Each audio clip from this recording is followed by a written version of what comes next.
welcome to season 2 of Heart to Heart with Kellen. This season, I will be interviewing more of my amazing friends who support Give Kids World Village and help make dreams come true for rich kids like me. I hope you have as much fun watching as I did interviewing these amazing people. Enjoy!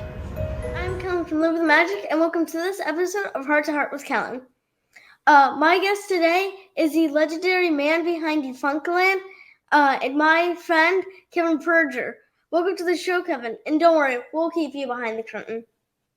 Well, thanks so much. I appreciate that. I'll just remain behind this big blue logo that's has a speaker behind it. So, Kevin actually interviewed my family as a part of his 24-hour Sheridan live stream event back in December, where he and his friends raised over $67,000 for Give Kids the World Village. That's so much money.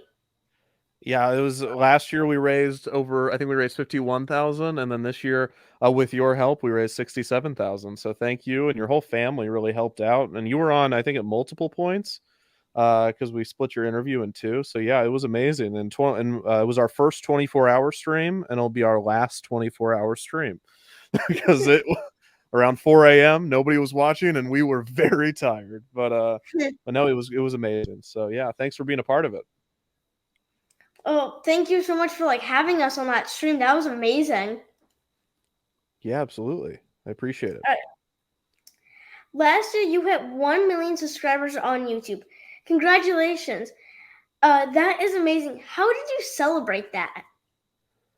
I did not. That's a good question. I don't know. We didn't really. I don't think I did much. My friends did. So Disney Dan, who's a good friend of mine, I actually hit 1 million subscribers while I was in New York, and him and I were going to a show that I helped very minimally with, but a Broadway actor named Andrew Barth Feldman, who's a great performer, put on a Disney Parks themed cabaret show. So we were there and we hit 1 million subscribers in New York, and then Dan's in Pennsylvania, so I was staying in Pennsylvania with Dan, and so Dan took me out to dinner and he surprised me with a gold cologne called it's something like $1 million cologne or something. It smells great actually. Usually novelty colognes don't smell that good, but it's in the shape of a gold brick. And so that was very cute. So Dan came through and celebrated me, and then other people in my life were also very, very happy. I didn't do anything. I haven't even gotten my gold subscriber button. I'm lazy. I was too busy working on FastPass at the time. Well, I mean, 1 million subscribers, that is insane. I mean, 1 million, that's a lot of people. What has been your favorite Defunctland episode to create? Well, my answer is always the most recent one, because as an artist, my most recent work is always my favorite, and then any of the previous work I look back on and wish I could just make it better. But I will say that every episode is fun in its own way and challenging in its own way. One of my favorite challenges was I did an episode on, it's not Disney or Universal or anything in Florida. It's on Coney Island in New York. And the Coney Island episode of Defunctland is set in the late 1800s, early 1900s. So, 100 years ago, more than 100 years ago. And that one, it was done. We did a lot of shadow puppets for, and I'm a huge fan of puppets. And, as I also do many videos on puppetry.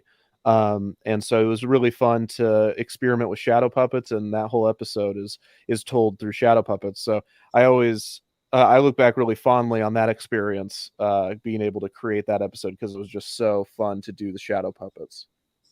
Yeah, puppets are really I love puppets too. And when I was young, around 3, I used to watch Sesame Street. I used to love Sesame Street. I watch Sesame Street today. I love Sesame Street, and I love the Muppets, and I love all sorts of all the Jim Henson products. So yeah, I'm right there with you. All right, next question. What's one defunct thing that you wish you could bring back? Oh man, that's a good question. I think if I could bring back anything, I would probably say Horizons or Journey into Imagination, which were rides at Epcot Center. I love those rides because they're just so long. I mean, like the other, I wish Dueling Dragons at Universal was still around. I wish certain roller coasters were still here, but man, those rides were just so long and so intensive. I would have loved. I'd love to bring those back just because they're just so if you bring one of those back, you bring back like 20 minutes worth of ride. So that would be my. I think it would be. I would love to bring one of those back, either Horizons or Journey into Imagination. What is your favorite thing to do at the Disney parks and Universal Studios? Oh, my favorite thing to do.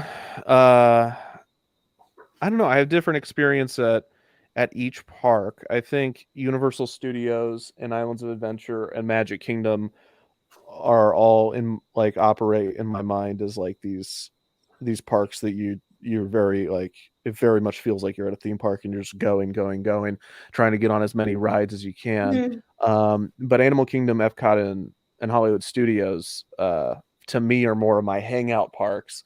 So I like to hang out with friends. I like to try the food a lot. I like to try different restaurants. Um, yeah, I just like hanging out with my friends, going on rides. I'm down in Orlando, so I've ridden most of the rides, pretty much every ride. Um, I think almost every ride there is. So not a whole lot new to do, but I just like doing it with different people. I like when people come into town and I get to show them things they'd never experienced before. It's always fun to see a ride through somebody else's eyes. So that's so yeah, just most of my best memories in theme parks are definitely with people rather than just the theme park Yeah. itself. Um, f- Going to parks with friends is like one of the best things that you could possibly do. Yeah, that's why we live down here, right? Yeah. All right. If you could have one superpower, what would it be and how would you use it? Oh my gosh. Good question. I don't know if time travel is a superpower. That would help my research a lot. Time travel. I think I would whoops. I think I would freeze time. That would be my superpower. So then I could get more work done and I could make videos faster in real time. It would take me the same amount of time to make the videos. Um, I guess, or if I could really pick any superpower, it would just to be to take what's ever in my head and just make it reality and skip the part where I actually have to make it. Yeah. And then I can just make a video a week and they'll be amazing because I never have to actually make them. But yeah, so I have a lot of answers to that. Most video related, but yeah. And then of course, like I don't know, super strength so I could like fight crime, but I don't think I'd be a very good crime fighter. So I'll just stick with either freezing time or making videos out of thin air. Yeah. Making videos out of thin air would be so easy. You don't have to do the editing. You don't have to do all the stuff. You would be like, all right, time to post this with doing like absolute nothing. Yeah, that would be nice. But I also do like the process enough. That's why I'd freeze time, just so people don't have to wait so long um, in between. Yeah. All right. What are the top three things on your bucket list? Oh, I don't have a bucket list, so I'm gonna have to create them. My a friend of mine has a really extensive bucket list. It's very intimidating to me. Okay, so one thing on my bucket list is to go to all of the international Disney parks. I think I'm going to be going to Disneyland Paris in a couple months, which I'm very excited about. Because I've never been. I've never been outside the country, outside of like the Caribbean.